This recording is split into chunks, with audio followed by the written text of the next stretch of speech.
1 billion of us own a smartphone, and we know how addicting it can be. One former Google employee says this is no accident. Indeed, it is by design. And he became troubled by the relentless efforts of app developers to keep us glued to the gadgets. When Facebook was getting going, I had these people who would come up to me and they would say, you know, I'm not on social media. And I would say, okay, you know, you will be. And then they would say, no, I value my real life interactions. I value the moment. I value presence, and I value intimacy. And I would say, well, you're a conscientious objector. That's okay. You don't have to participate, but you know, we'll get you eventually. and like, I don't know if I really understood the consequences of what I was saying. Because the unintended consequences of a network when it grows to 1 billion or 2 billion people, and it literally changes your relationship with society, with each other, with you know, it probably interferes with productivity in weird ways. God only knows what it's doing to our children's brains. You know, if the thought process that went into building these applications, Facebook being the first of them to really understand it, that thought process was all about how do we consume as much of your time and conscious attention as possible. And that means that we need to sort of give you a little dopamine hit every once in a while because someone liked or commented on a photo or a post or whatever. And that's going to get you to contribute more content, and that's going to get you, you know, more likes and comments. I mean, it's a social validation feedback loop that it's like it's exactly the kind of thing that a hacker like myself would come up with, because you're exploiting a vulnerability in human psychology. And I think that the inventors, creators, you know, and it's me, it's Mark, it's Kevin Systrom at Instagram, it's all of these people, understood this consciously, and we did it anyway. I think we all knew in the back of our minds, even though we feigned this whole line of like, there probably aren't any really bad unintended consequences. I think in the back, deep recesses of our minds, we kind of knew something bad could happen. There was a class called the Persuasive Technology Design class, and there's a whole lab at Stanford that teaches students how to apply persuasive psychology principles into technology to persuade people to use products in a certain way. So it's not about giving you all this freedom, it's about sucking you in to take your time. So what I said was, I think the tools that have been created today are starting to erode the social fabric of how society works. And what I meant by that is the following thing. Today we live in a world now where it is easy to confuse truth and popularity. And you can use money to amplify whatever you believe and get people to believe that what is popular is now truthful and what is not popular may not be truthful. You know, Joe and I, for example, we've been on the other side of climate for a long time, right? And the reality is now I can take money and I can use that through all of these social media systems that exist to hundreds of millions of people, and I can convince all of Joe's friends and everybody like him of my opinion in very subtle and small ways. And he can do the same to me. We can do that about vaccines. We can do that about gay rights. We can do that about bathroom laws. We can do that about Roy Moore. And so I think the question we have to ask ourselves is, how do we live in a world where this is now possible? That analogy you made on 60 Minutes about the slot machine, that the phone is really a slot machine, and every time people are checking, they want to get some sort of goose. I mean, it's built into our brains a variable schedule reward. So if you pull a lever and sometimes you get a reward and sometimes you don't, sometimes you get a reward like you're invited to the Bill Maher show, and sometimes you pull your lever and you get a newsletter on an email you want to throw away, it makes it addictive. And so everything about our phone accidentally becomes a slot machine, because it could be a text message from someone you love, or it could be nothing. But the more frequently it buzzes, the more it conditions us to check more. And so it's obviously leading to these kind of addictive problems that everybody feels. Right. thought process that went into building these applications, Facebook being the first of them to really understand it, that thought process was all about how do we consume as much of your time and conscious attention as possible. And that means that we need to sort of give you a little dopamine hit every once in a while because someone liked or commented on a photo or a post or whatever. And that's going to get you to contribute more content, and that's going to get you, more likes and comments. I mean, it's a social validation feedback loop that it's like it's exactly the kind of thing that a hacker like myself would come up with, because you're exploiting a vulnerability in human psychology.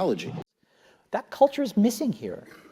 So part of what we're trying to do to achieve those goals is take really big, audacious points of view on the world and then train ourselves to be patient. And it's really, really hard.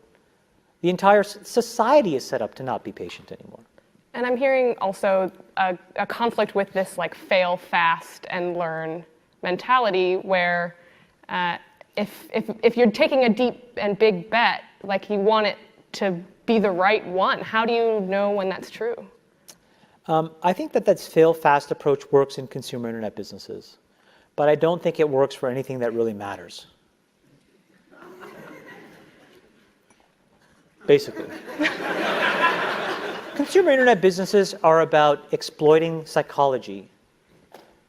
And that is one where you want to fail fast because, people are unpredictable, and so we want to psychologically figure out how to manipulate you as fast as possible and then give you back that dopamine hit. We did that brilliantly at Facebook. Instagram has done it. WhatsApp has done it. Snapchat has done it. Twitter has done it. So there are great examples. WeChat is doing it. There are great examples of failing fast is the right path to exploiting psychology of mass populations of people. So the goal is to keep us on our devices longer. Why? For any company whose business model is advertising or engagement-based advertising, meaning they care about the amount of time someone spends on the product, they make more money the more time people spend. So the game becomes, how can I throw different persuasive techniques to get people to stay, to spend as long as possible, and to come back tomorrow. ADD society with which the sort of liking and everything else has created this sort of feedback loop that you compared to drugs. We know for a fact that what all of these systems do, every single one, is it exploits our own natural tendencies in human beings to get and want feedback. And that feedback, chemically speaking, is the release of dopamine in your brain.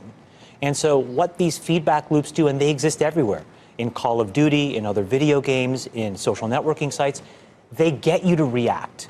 And I think that if you get too desensitized and you need it over and over and over again, then you become actually detached from the world in which you live. You become callous, you become cruel. We have created tools that are ripping apart the social fabric of how society works. That is truly where we are. And it's clearly working. Today, wherever we go, we're inevitably surrounded by fellow citizens staring into their phones, as we usually are too. What do you think about when you're out in public and see people on their cell phones? Have you ever been in a moment where you're sitting there and you just start using your phone to do something productive? Maybe you're in the back of a car, in a taxi, or you're on public transportation. Your phone is always giving you a way to spend time that can be more productive, more entertaining, or more stimulating than reality. I often say that this puts a new choice on life's menu that's sweeter than reality.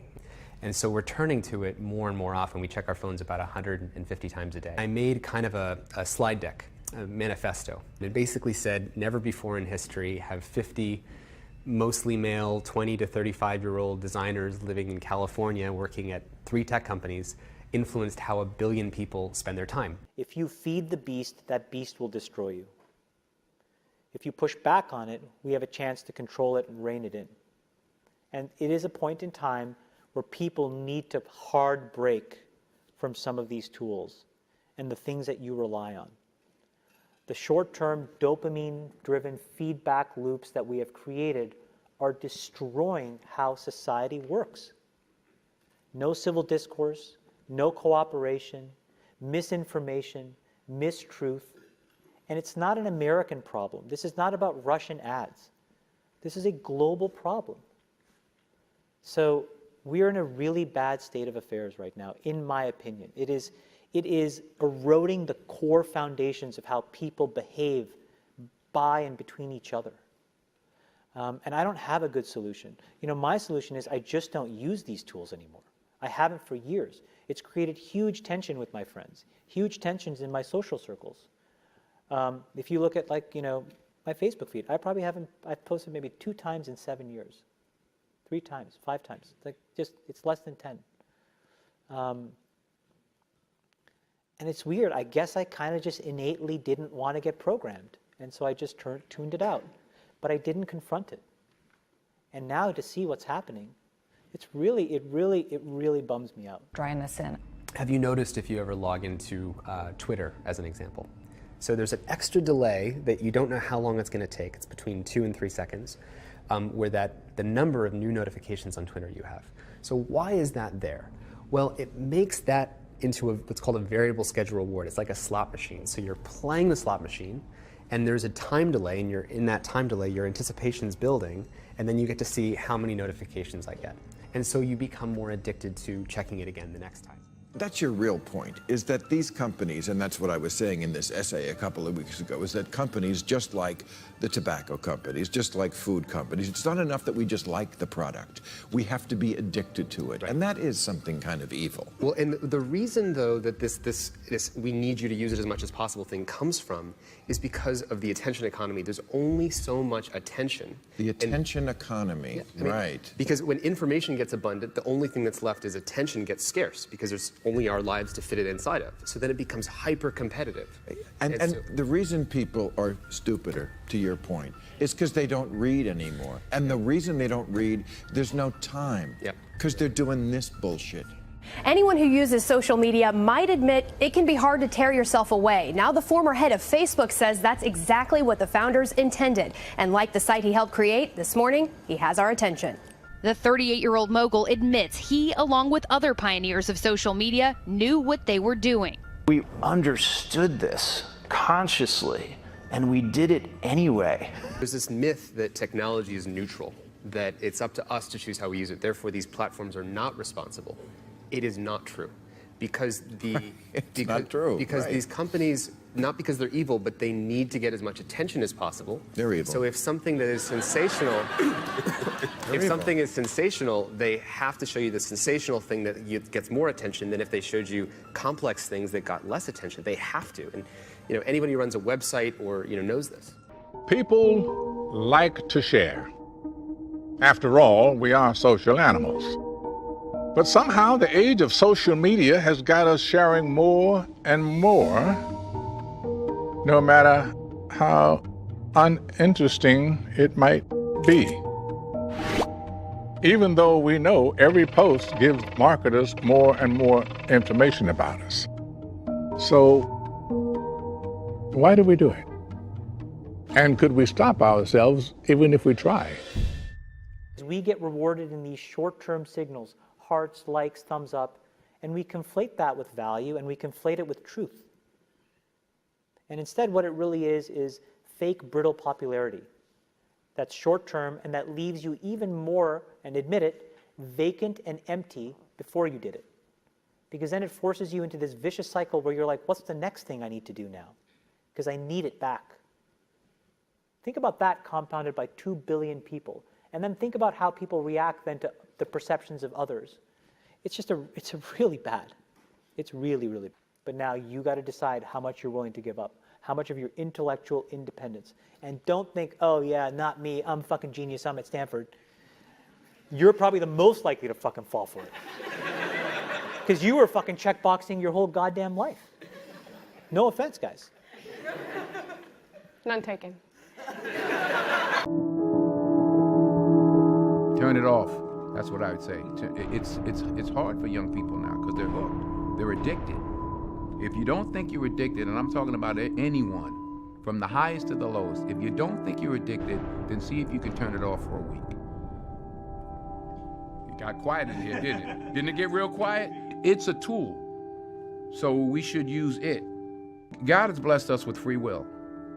Now it's free will magnified, free will on steroids. You're free to go in any direction you want. It will allow you, and it's not the enemy. It's just it's just a reflection of our own free will. You know? And we all want to be liked. But now we want to be liked by 16 million. And will now some of us do anything to be liked. We used to do anything to be liked, but it was by the person in front of you. Now it's to be liked by 16 million people that you don't know. We have to ask ourselves, what is the long-term, if not the short-term effect of too much information?